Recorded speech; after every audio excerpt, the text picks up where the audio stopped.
Assalamualaikum warahmatullahi wabarakatuh. Apa kabar kalian semua? Semoga kalian dalam keadaan sehat-sehat meskipun kita masih dalam situasi pandemik. Kali ini materi kita masih lanjutan pertemuan yang lalu, yaitu surat lamaran kerja. Sekarang sub materi kita itulah simpulan sistematika dan unsur-unsur surat lamaran pekerjaan. Yang pertama, kita harus membaca surat lamaran pekerjaan dengan seksama jika itu sudah ada setelah kita buat. Tetapi yang kedua itu yang terpenting adalah menentukan unsur-unsur penting surat lamaran pekerjaan. Nah, unsur-unsur yang terpenting dalam surat lamaran itu ada cirinya. Jadi satu, memiliki bentuk yang menarik. Bentuk menarik ini di sini bukan berarti bentuknya sesuka kita, tetapi sesuaikan dengan bentuk surat. Ada yang macam-macam bentuk surat itu, ada yang bentuk balok, ada yang bentuk lekuk, ada yang bentuk apa. Tapi yang sekarang dianjurkan adalah bentuk lurus atau bentuk balok. Kemudian surat lamaran itu juga menggambarkan kemampuan pelamar. Nah, di bidang apa, misalkan bidang IT atau bagaimana, itu harus dijelaskan di bagian isinya. Kemudian tepat pada sasarannya, jadi sesuaikan lamaran dengan kualifikasi itu harus relevan. Kemudian menentukan kutipan bagian unsur dalam surat lamaran pekerjaan, ya. Jadi yang harus dicantumkan di dalam surat lamaran pekerjaan itu adalah, pertama kita harus menyebutkan sumber lamarannya. Sumber lamarannya pertemuan pertama kemarin sudah dijelaskan, apakah itu dari inisiatif sendiri, media, kemudian iklan, teman sejawat, dan lain-lainnya. Kemudian di dalam surat lamaran juga itu mengidentifikasikan diri kita, si pelamar, harus dengan lengkap, ya. Nah, adapun unsur-unsur surat itu dimulai dari tanggal, ya, tanggal sampai salam pembuka surat, tujuan suratnya, sampai ke penutup surat. Nah, itu harus diperhatikan dalam surat lamaran kerja. Sekarang unsur kebahasaan dalam surat lamaran pekerjaan. Jika kita tinjau dari kebahasaan, surat lamaran pekerjaan itu ada 4 yang harus kita perhatikan, yaitu ketepatan pilihan kata. Misalnya kata sapaan dalam surat lamaran biasanya bisa kita gunakan bapak atau ibu. Bisa juga keduanya bapak ibu jika kita tidak mengetahui pimpinan daripada suatu instansi tersebut. Kemudian kata misalnya si pelamar, kita tidak boleh menggunakan kata ganti orang ketiga jamak. Misalnya bisa kita ganti kami, mereka, itu tidak tepat, tetapi yang lebih tepatnya kita gunakan saya. Kemudian yang kedua itu kebenaran dan keefektifan struktur kalimatnya. Jadi sesuaikan kalimatnya. Kalau memang dari sumber lamaran, sebutkan sumbernya dari mana. Kalau memang dari inisiatif sendiri, bagaimana kalimat yang benar, keefektifannya. Kemudian kepaduan paragraf antara pembuka, isi, dan penutup itu harus berkesinambungan.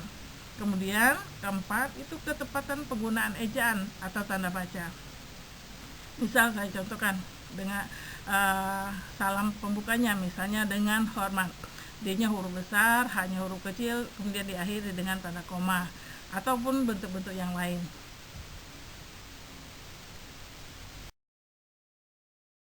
Penyusunan surat lamaran pekerjaan. Dalam penyusunan surat lamaran pekerjaan ada 2 hal yang harus kita perhatikan, yaitu pertama, aspek-aspek yang harus diperhatikan dalam surat lamaran pekerjaan itu apa saja. Kemudian kedua, cara menulis surat lamaran pekerjaan yang baik dan benar.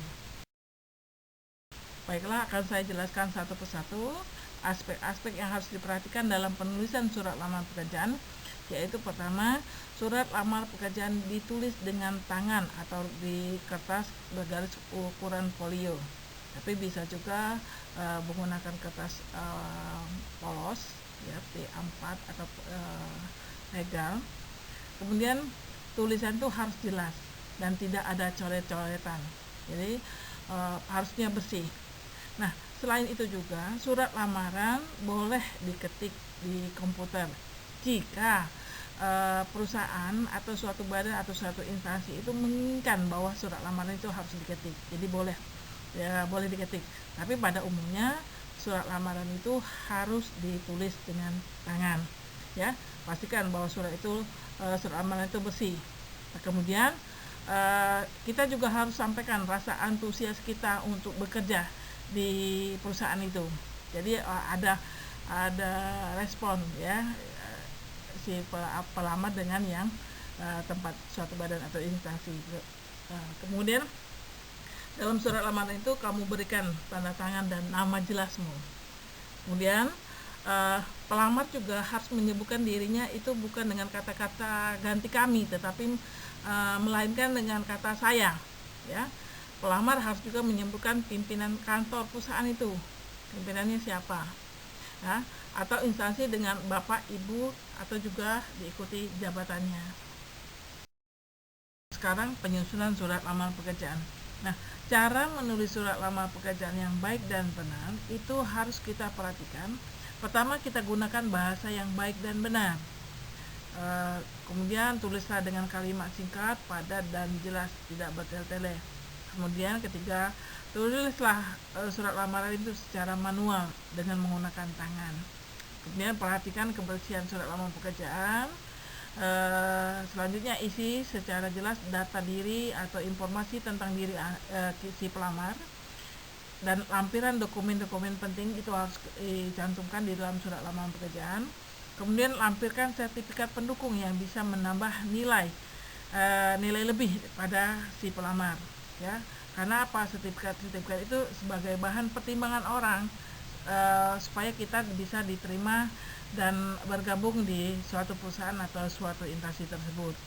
Nah, cara penyusunan lamaran pekerjaan ini akan saya jelaskan dalam pertemuan berikutnya. Bagaimana menyusun surat lamaran pekerjaan dengan baik dan benar. Demikianlah materi kita kali ini. Semoga apa yang saya jelaskan dapat kalian pahami. Jika belum paham, bisa kalian tanyakan via Telegram. Demikianlah saya ucapkan sekian, terima kasih. Assalamualaikum warahmatullahi wabarakatuh.